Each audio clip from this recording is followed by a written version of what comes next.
Mike LaValle from Last Word on College Football breaking down the Vols for us. We call it Vols Breakdown. You can catch us on the SEC Breakdown channel on YouTube, along with looks at South Carolina, Alabama, and Florida on a regular basis, and also the individual topics at MarkRogersTV.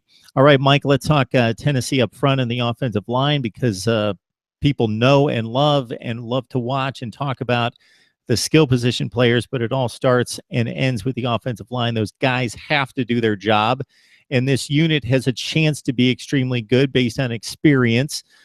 What I find interesting, just not talking about and breaking down this unit for this particular team and program, but across college football, and even when you get to the NFL, is some of your better offensive line units are just that, because of the versatility of the people up front, that they can mix and match positions. And if somebody moves on to the next level, somebody can move a position and you don't lose much, and you get your 5 best players on the field, as long as those guys are fairly versatile. And it looks as though they're going to try some of that with this unit. Right, Mark. This is the one unit that didn't lose a guy in the NFL draft last year. Tennessee returns a lot of guys with a lot of experience. You go down the line: Coleman, Thomas, Ja'Shawn Robertson, Brett Kendrick, Chance Hall, Jack Jones, and Drew Richmond, all coming back from last year. All those guys started at some point, and I think every one of those guys played more than one position, maybe for the exception of Drew Richmond. But you look at, I think Jack Jones will be a guard. Once you get past Jack Jones, these guys could move to any positions. You have Trey Smith coming in.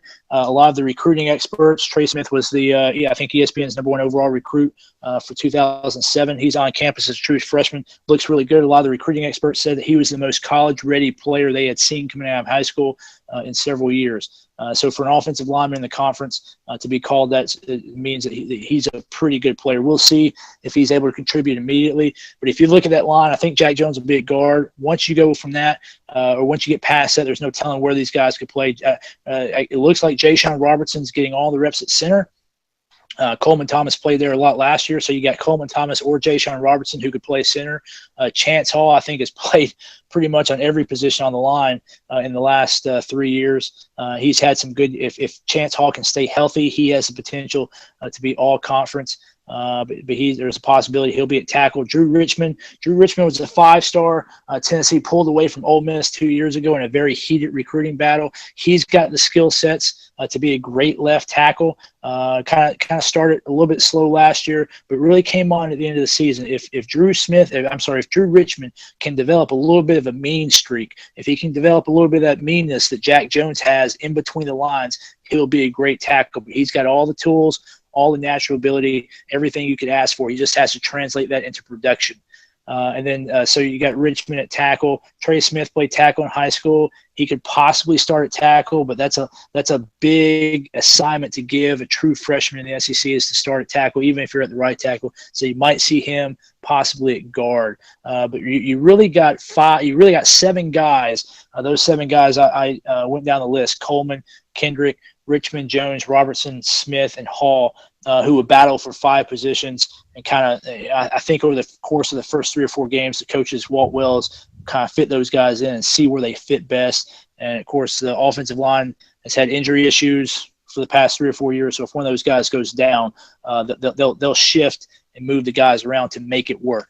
But I think with the experience coming back and the talent and the athleticism they have, this should be Tennessee's best unit.